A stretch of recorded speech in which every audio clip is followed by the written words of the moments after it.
After several "why do I keep falling" struggles, he plummeted from exhaustion, landing on a platform for a nap. When he woke up, he was in a luxurious room. Ward popped up behind him, the one who pushed him out the window. Just as Danny was to lose his temper, a voice came from behind. Danny turned, shocked to see Hard. Didn't he die of cancer 12 years ago? How's he looking so good, not aged a bit? They hugged, and Hard's mental like soared. They sat down and shared some nostalgia, discovering that 12 years ago, when Hard was near death, a shady organization swooped in to rescue him with a catch, and he must live in this luxurious apartment forever. To survive, Hard had to agree. Learning Danny mastered magical kung fu from Kunlun, Hard saw hope. Legend says the Iron Fist's successor will destroy this group, and Hard hopes Danny helps him escape. Danny signs on to help Hard wipe out the organization, and Hard gives him back his company shares. But on the way back, Ward warns Danny to watch out for his dad. Was back at the office. They held a press conference to unveil Danny's true identity and smoothly reclaimed 51% of the shares. It was Danny's debut as a shareholder. Danny could have made huge profits from the meds, but chose cost plus pricing to help more people. That night, he went to Joy's for drinks. To heat up the mood, Joy went for drinks, but suddenly thugs barged in and took him. Danny rushed over. He easily handled 2 thugs, then burly men behind drew weapons. Danny struck a pose more silly than cruel. A thug jumped to attack him, but Danny flawlessly dodged. Finally, a whirlwind kick laid them all out just as Joy was led into the elevator. As the elevator doors closed, Danny stopped them with his hand. A burly man swung an axe. Danny activated Iron Fist. The axe was flung several meters away. Then Danny dashed into the elevator, unleashing punches and kicks before the doors opened to end the fight. During their chat, he learned the gang's address and promptly took Joy to Julian's dojo, just to keep an eye on things. He ventured solo into a restaurant, where a super sharp old-timer greeted him. Turns out, they nabbed Joy because of Ward's tough tactic. Danny explained this was all because of the core defenders, but the old guy crossed his arms and backed away like he saw a ghost.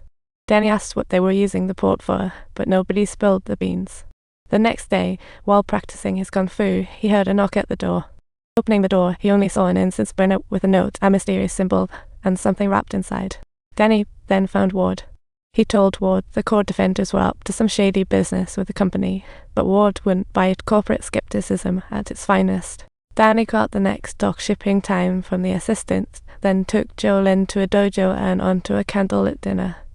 After charming Jolene with dinner, he finally spilled the beans about the drug situation and asked for some backup. Jolene quickly realized this wasn't a romantic dinner date and got really ticked off, rejecting Danny's request. But Danny used superpower to claim new landlord status, waiving Jolene's rent. Jolene reluctantly agreed, and together they headed to the dock warehouse to find just the right spot. After observing 3 trucks, they figured the last one looked the shadiest. So Danny snuck over to check it out, only to have the workers lock him in. The truck drove off. Jolene hurriedly chased it in his car. Danny found another door in the truck, revealing a hidden basement. Inside sat a wise old man. Just as Danny was about to speak, the thug watching the World Cup stood up and opened fire without warning. Danny grabbed a frying pan for defense, and they began to brawl. The thug soon found himself overwhelmed and grabbed a kitchen knife to retaliate. During the fight, the thug hurt the old man by accident, angering Danny, who knocked him out with a punch. He then left with the old man, using his iron fist to break through the truck door. Flynn arrived just in time to help.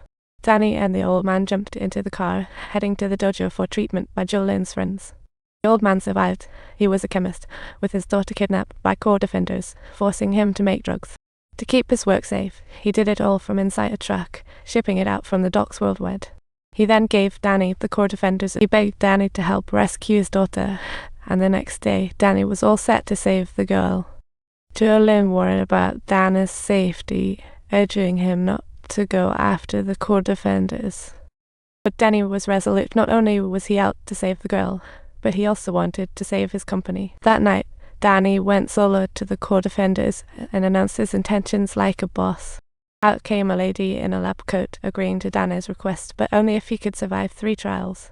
Danny eagerly agreed, and the lady led him into the challenge arena. He confidently shouted, "I'm Danny Rand."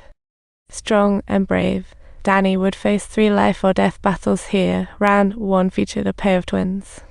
Subtitle: The two individuals sliced open their palms with knives, drew a circle on the ground, and those who stepped out of it would either die or lose. As soon as the lady gave the order, the challenge commenced. Danny assumed an incomprehensible pose, was quickly overpowered by the twins, then readjusted and reversed the situation. Round 2 was a stunning temptress, but having grown up and cunning, Danny's aura of voraciousness sent her flying. He followed up with a kick right to her face, wrapping up round 2. Entering round 3, he faced a jack-of-all-trades warrior. The warrior asked Danny to pick a weapon.